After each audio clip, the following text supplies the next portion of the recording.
Hello guys, welcome back to my channel Vini's voice. இன்றைக்கி நம்ம super and டேஸ்டியான ஒரு இன்ட்ரெஸ்டிங்கான ஒரு ரெசிபி தான் பார்க்க போகிறோம். Stuffed mango kulfi.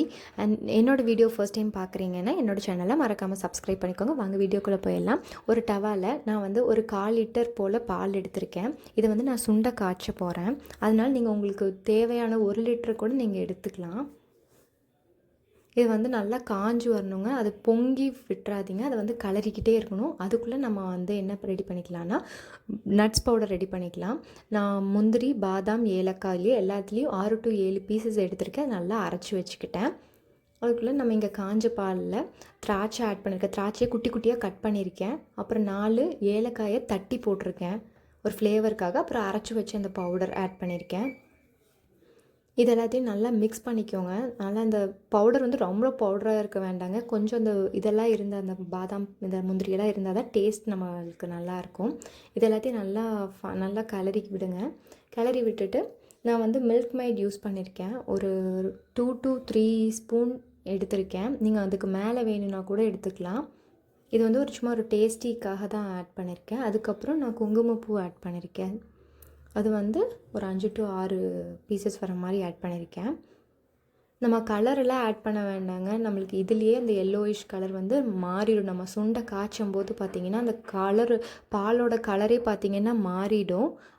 அதுக்கப்புறம் சுகர் மட்டும் உங்களுக்கு எவ்வளோ தேவையோ நீங்கள் அது அளவுக்கு ஆட் பண்ணிக்கலாம். நான் ஒரு 1/2 கப்புக்கு கம்மியாக தான் ஆட் பண்ணியிருக்கேன். இந்த மாதிரி மேலே பார்த்தீங்களா ஆடை கட்டுற மாதிரி இருக்கணும். அதை எடுக்காமல் அதையும் சேர்த்து கிளறி விடுங்க. அப்போ தான் வந்து அந்த குல்ஃபிக்கான டேஸ்ட் வந்து அந்த ஆடையில் தான் இருக்கும். ஸோ அதனால் நீங்கள் அதை எடுத்துடாதீங்க. அது காஞ்சதுக்கப்புறம் ஆஃப் பண்ணிவிட்டு அதுக்குள்ளே நம்ம மேங்கோ ரெடி பண்ணிக்கலாம். நான் மேங்கோ இந்த மாதிரி கட் பண்ணியிருக்கேன்னு பாருங்கள். ஃபஸ்ட்டு உள்ளே கட் பண்ணி அந்த சீடை மட்டும் எடுத்திங்கன்னா போதும்.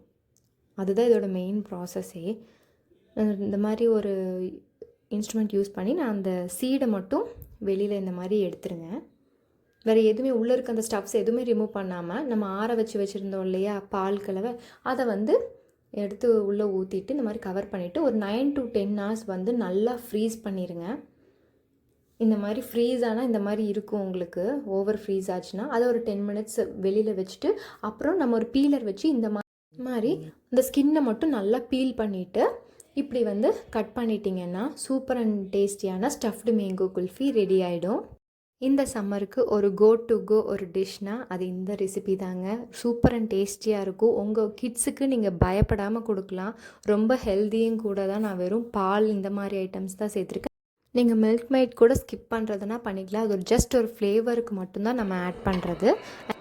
அண்ட் இந்த மாதிரி நிறைய ரெசிபீஸ்க்கு என்னோடய சேனலை மறக்காமல் சப்ஸ்கிரைப் பண்ணிக்கோங்க. அண்ட் ஆல்சோ பக்கத்தில் இருக்க பெல் ஐக்கானை ப்ரெஸ் பண்ணுங்கள். அப்போ தான் நான் போடுற வீடியோஸோட நோட்டிஃபிகேஷன்ஸ் உங்களுக்கு கிடைக்கும். See you, bye.